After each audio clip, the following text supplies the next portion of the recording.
And welcome back, I guess. Welcome into the Sports Shuffle. I'm going to say this is the first one for the 2023 NFL season. It is, what are we, about 6 weeks, 7 weeks from the start of the regular season, preseason. T-minus Weeks 36 away. days until draft day for fantasy football. And once again, we'll be questioning our fantasy choices. Oh yeah, the league of winning, our 16-team league, 36 days and 30 minutes from now, we will be live drafting that one here. We're actually going to do a mock draft here a little bit later, kind of as a test run as much as anything. And of course, he is Flying Ryan Gokers along with Tampa Motor Mouth Joel Verlin. So yeah, it's going to be first one back. We're going to just update what's happened this offseason. There's been a lot of things happening lately that someone trying to break Henry Ruggs' record was one of them. We'll get to that here in a little bit. But long story short, if you're an NFL football player, we learned don't freaking gamble. Don't gamble. Don't drive over 120 miles an hour. I saw that. Genius. Yeah. So let's start with some of the more recent news. Jordan Addison, the wide receiver for the Minnesota Vikings, rookie draft pick, cited for going 140 miles an hour in a 55-mile-an-hour zone. That's enough to get you arrested in most places. Obviously, fortunately, unlike Henry Ruggs, no one was hit, no one was injured, no one was killed. So it shouldn't be as bad, but it's not a good situation, and it just shows poor decision-making from someone who hasn't even gotten on the field yet. They've been out with a soft tissue injury for a little bit of time now. So not a great start to the career for Jordan Addison, who, of course, is on the Minnesota Vikings, going to be across from Justin Jefferson, filling in for Adam Thielen, who is no longer there. Not a smart way to start your career. Can I start off with the first rant after our break with I'm sure you've seen all the headlines once again. I think it was this past week or the previous week, where is Brady up for another year with the Bucs, and all that, of course, stemmed from Antoine Winfield Jr.'s appearance on the Richard Sherman podcast. And you look at the actual quote, it's a complete flippin' ambiguous quote that doesn't really indicate anything other than they've talked to him, and that led to a whole plethora, a whole avalanche of sites. And another year, Brady isn't done. Brady couldn't come back to the Bucs. Of course, it didn't help that the Bucs released a throwback jersey with Brady's number on it, so that was like sort of added a little fuel to the fire. But can we please, for the love of God, stop with the whole Tom Brady is coming back? I hope he stays away. If you're a Bucs fan and you've seen the video of Baker Mayfield and Kyle Trask throwing, you may not agree with me in that sentiment. It hasn't been a great look. Now, I did notice they're not throwing to Mike Evans, Chris Godwin, any of those videos. I think the most high-profile player they're throwing to is Cade Otton. So maybe the receivers are part of that. But I'm not going to fall for the hype around Brady coming back until I hear it from Tom Brady or the Tampa Bay Buccaneers. How much do you downgrade Evans and Godwin because of the change in quarterback? Well, we're going to do a mock draft here a little bit. They're going in the 5th and 6th or so rounds. I saw Mike Evans fall to 7th round in a draft.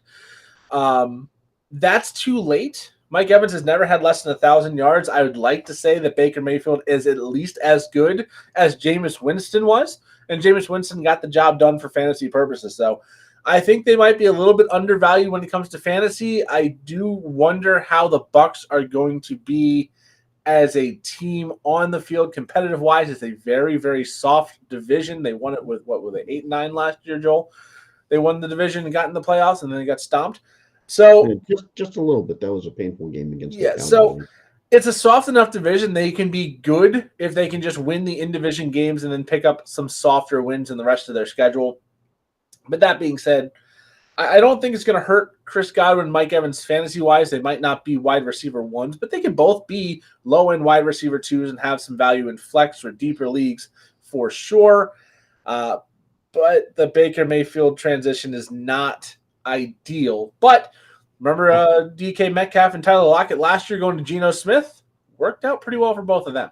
Okay, hopping into the Wayback Machine, going back a little bit here. Of course, we had the whole final resolution with the Alvin Kamara off the field incident. That tend to think it was interesting that he ended up pleading no contest, which of course erases the felony off his record, turns it into a misdemeanor. I think that's big and that's huge in purposes of suspension. And because usual, if you're thinking felony, you easily baseline at 6 games. What turns into a misdemeanor, you have to wonder if it's even going to be 1 or 2 games. He's on the hook for the medical bills of the victim, about 100,000 K range. So not bad considering what could have happened. But then again, it's the Saints. So I think we're talking about pretty much fantasy implications. I mean, granted, anybody can really win the NFC South this year. It's a complete reality cluster train. But yeah, as far as the whole Alvin Kamara no contest, what do you think he's going to be suspended? Is he going to be suspended at all? I think there's going to be a suspension because there was a video came out that does show the alleged attack. It's not as clear as you might like it to be, but usually when the video comes out, it becomes a bigger deal. I do think going to a misdemeanor is going to save him from the 6 games that I think most people were expecting when the story first broke. Obviously, now the legal process is completed. They can go. The NFL can go their way, and we'll probably find out before the start of the season. He could apply to have it pushed out and appeal it. So we don't know when it's actually going to take effect yet. That being said, I could see it being 2 to 4 games. I think 4 is probably on the highest end possible right now. It's probably going to be a 2-gamer. You also have to take into account that he did pay $100,000 to the victim for medical bills. It does show that he had some kind of remorse. He has actually literally and figuratively paid his debt back to this person. It's not like Deshaun Watson, who got 11 games for all those allegations, who basically said, I never did it. I never did it. It's not Kareem Hunt, that really never came out and showed any kind of tangible remorse. So I would say you're probably looking 2 games and a good enough on the fact that he's paid for the medical bills. Maybe another fine on top of it with the NFL. But fortunately, if you do have him, especially in a dynasty league, if you're only missing him for 2 weeks, he's worth holding on to, stashing, seeing what happens. He's still going to be a very good player. The addition of Derek Carr to the Saints should improve that team over what they had with Andy Dalton and Jameis Winston last year. They did get a few more weapons and Kendra Miller, and we'll see how Olave progresses. Michael Thomas comes back. So the Saints could be a very interesting team. We will do division breakdowns at some point and pick who we think is going to win.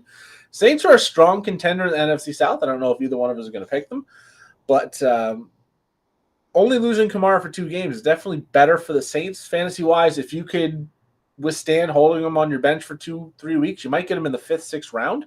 I know right now he's going late 7th in sleeper drafts. He will move up if he's only suspended 2 games. But if you can put him on your bench and hold him, you could get an absolute steal in the 4th, 5th, 6th round. And that's just a win.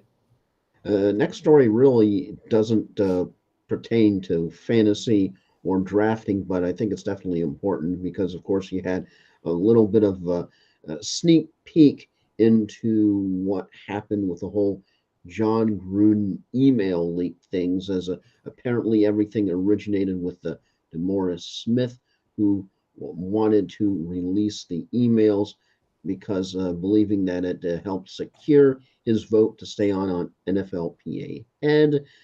Another interesting fact, the fact you had Gruden and Goodell absolutely hated each other. That stemmed from Davis influenced Gruden to hate the league office, Al Davis, that is. One day after a helmet to helmet flag that Gruden criticized, Goodell, of course, wanted to fly him to New York to teach him about player safety. Gruden refused.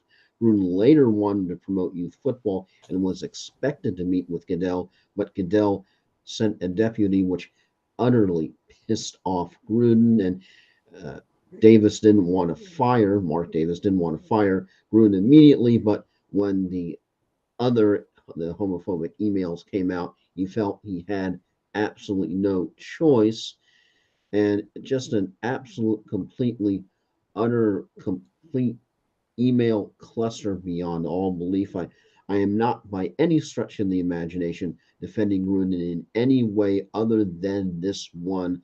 I really tend to believe that his privacy was seriously breached.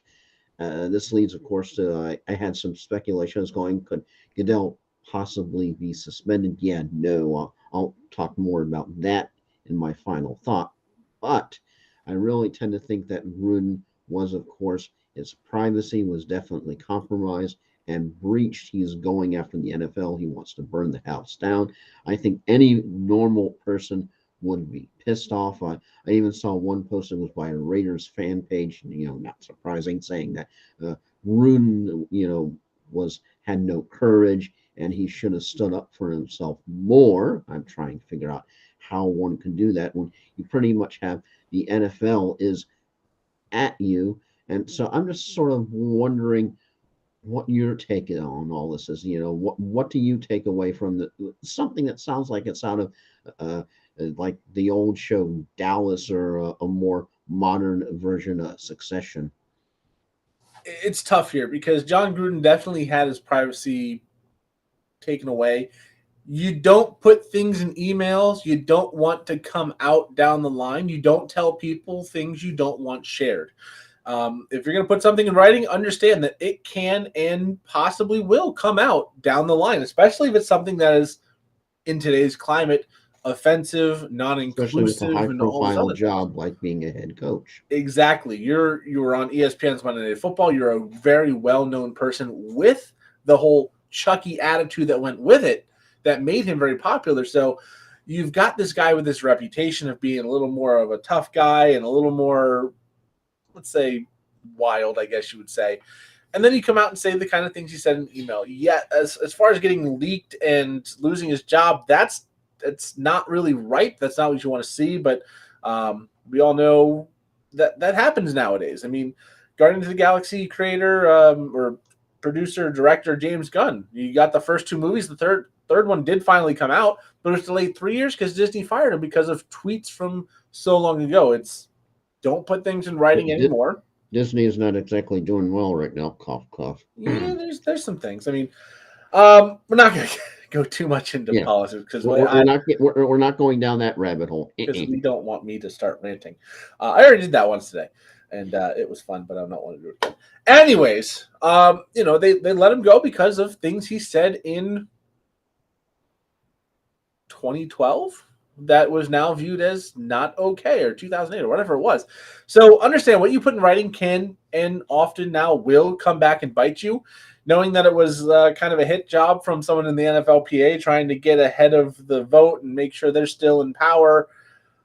Well, that's politics, I guess you would say, and it doesn't much matter if it's NFL or Is that when Congress you or go like anything this else. and you do the Nixon? I am not a crook. Yeah, I understand, but it's a rough deal for Gruden. I understand he's pissed off. He should go after whatever money he can, but at the same time, you're not going to burn down the NFL. You're not going to beat the Shield and Roger Goodell.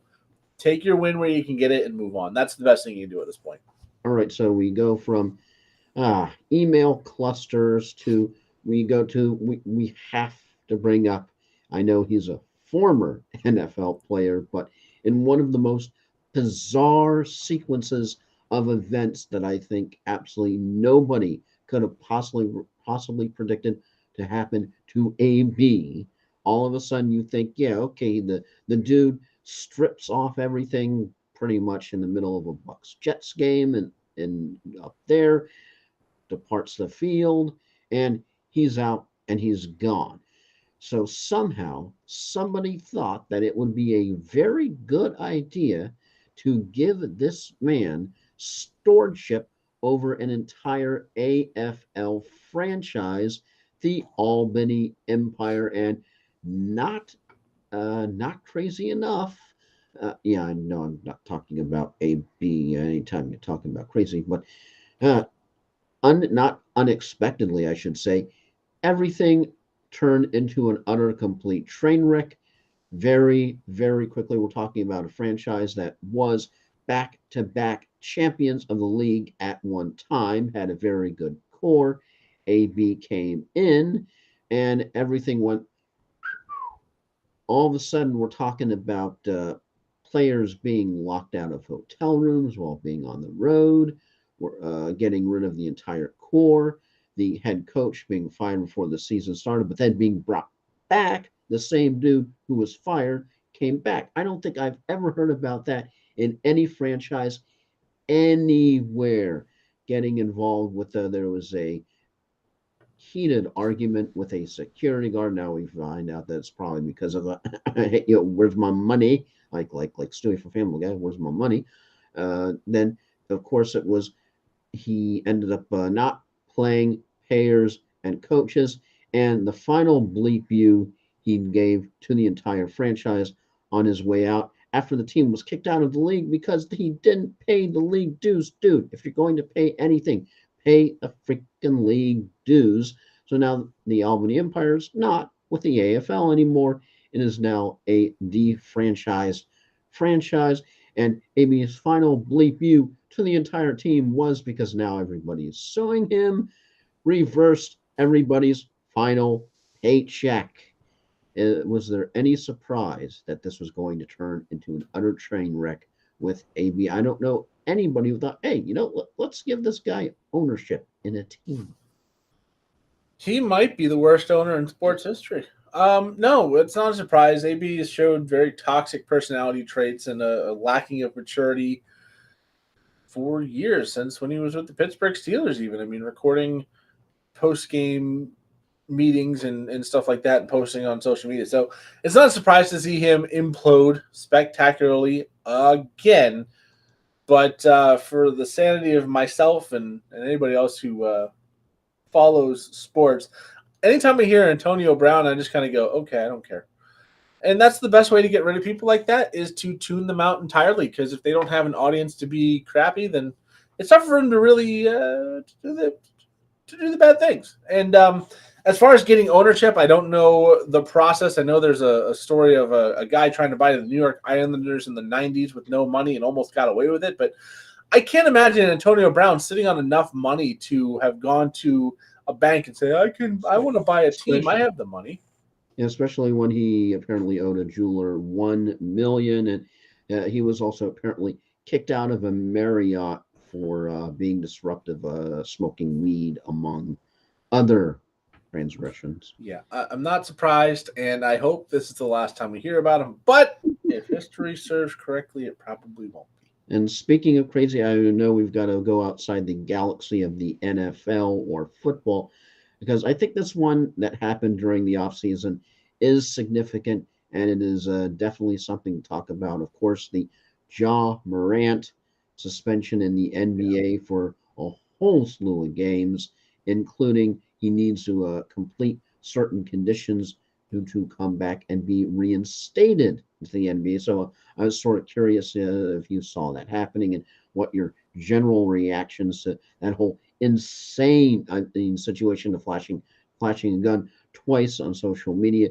Some of the other crazy events and stories that happened, everything from harassing and threatening a mall worker to getting into it with the Pacers after a game.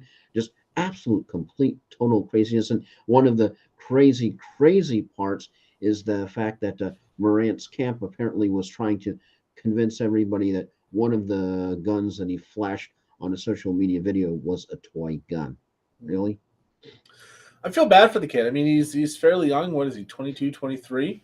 It's a lacking of maturity, which is not uncommon in someone that age. And it's someone who's very good at what they do and has a lot of disposable money, so they can buy and do dumb things, and they can find a way to get away with it for a while. Good on the NBA for coming to terms and saying, look, we've given you chances. You need to get right. We can't have you damaging our brand and your own brand and still have you on the court every night being an all-star, because he was. That being said, hopefully somebody, whether that's another person on the team or a retired player, can pull this guy aside and say, look, you have extreme talent.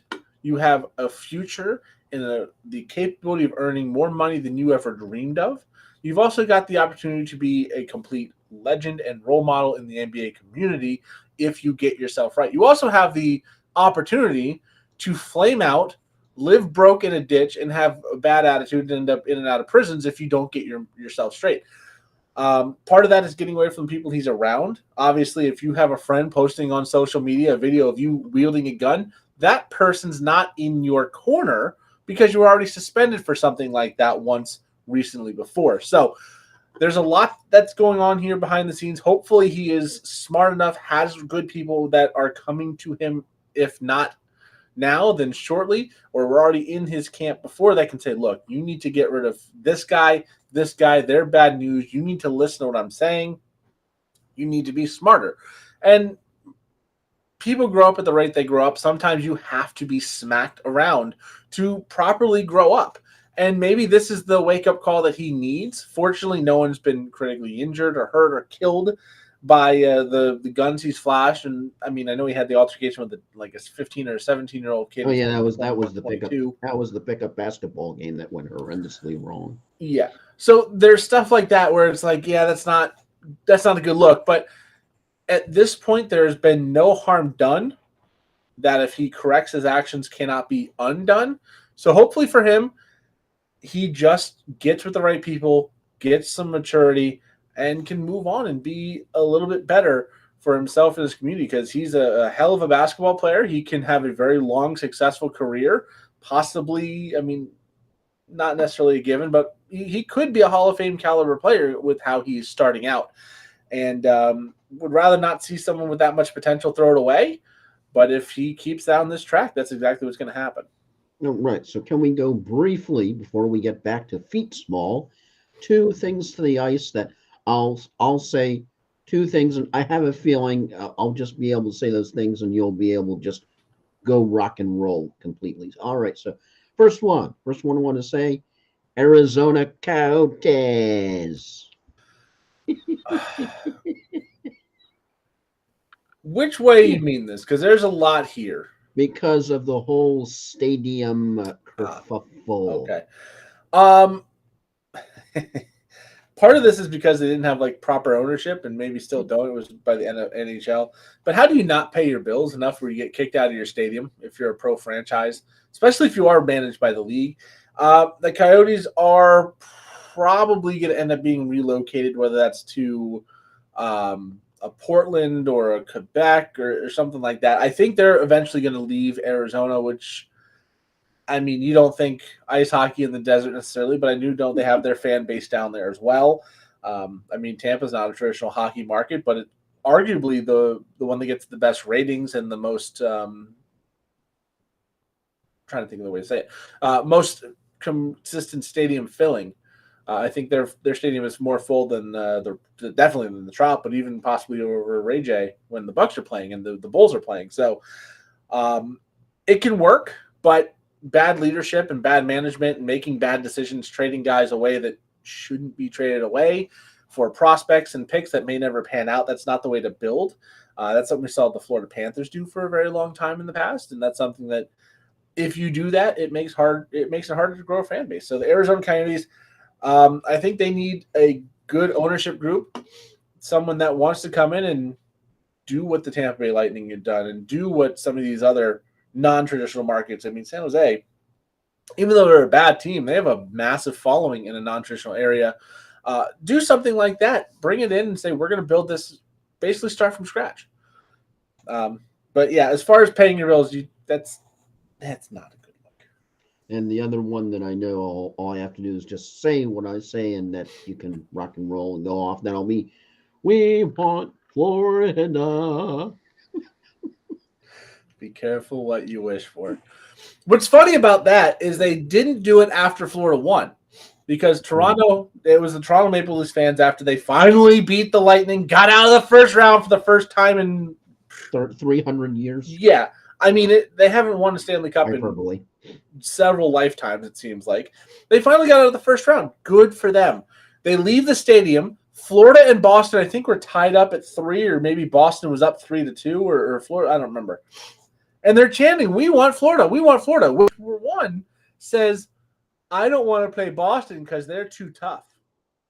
And 2, then they got 5 games. I thought they were going to get swept, but I think they won 1. They get beaten 5 games to the Florida Panthers, and you look real dumb when that happens. So, Toronto, congratulations on getting out of the first round.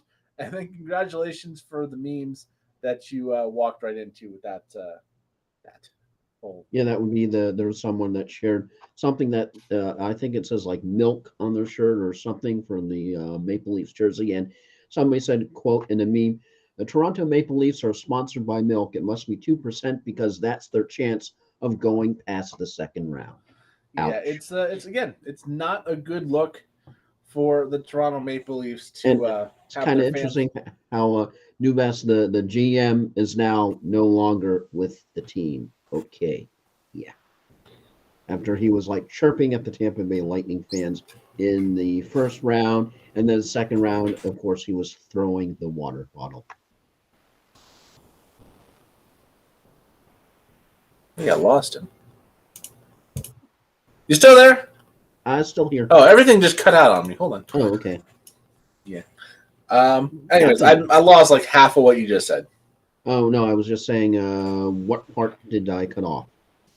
Right after the milk. Oh, after the milk, I was just saying it was interesting with how it happened with the Dubas that they had him. He was chirping at the Lightning fans the first round, going off on. Then second round, he was throwing the water bottle. Yeah. Not Now a good he look is for the Maple Leafs. no longer with the team. Yeah, not a good look for the Maple Leafs at all. But yeah, not a big surprise. And we now return to football, but I figure it was interesting, sort of going around to the other leagues because you had interesting stories with Lightning. You had the sad story that hopefully they will get turned around with the NBA, and I was so happy when LeBron was not in the final this year. Yeah. Ah. Anyway, so back to football. We now return to football, not yet started, but already in progress. The big one last couple weeks, there's been a couple more big stories. DeAndre Hopkins signing with the Tennessee Titans. That one, that's going to help the Titans on the field. I don't know if it's going to be a big fantasy impact, but the other big one is the sale of the Washington Commanders is finalized. Finally. Dan Snyder's officially gone. He was also slapped with a $60 million fine on the way out the door. Surprised it's not more, to be honest. But he sold the team for $6.05 billion. I think he can cut the $60 million check to the league as a result. But you think he's celebrating somewhere? Shooting a bird to Goodell? Probably. But all of that being said, football's about to be back. So we will go more in depth in fantasy ratings and players and where things have been moved, because I know we can go all the way back to Aaron Rodgers and talk about him going to the Jets. I know we did at the time. And should Baker Mayfield be your QB1? Hopefully not. Not for fantasy, at least. But we'll get more into hashtag definite sarcasm, Kappa, as they say on Twitch. Yeah, we'll get more into all of that down the line. But for right now, I think we're going to take a little break, cut this one off, and then come back to a mock draft, first mock draft of the year. Get some practice with the setup. I know my computer's having some little fits, so I might try a quick restart and all that. But we'll be back here shortly with a mock draft, first one of the year. We'll do probably a 16-teamer because it's more fun that way. Is that when you go into the computer and you go, Scotty, we need more power? Yeah, I haven't really used this very much since we haven't been doing it because I don't need to. So I'm wondering if it's just like, hey, what is this thing about doing stuff that's what are we doing here?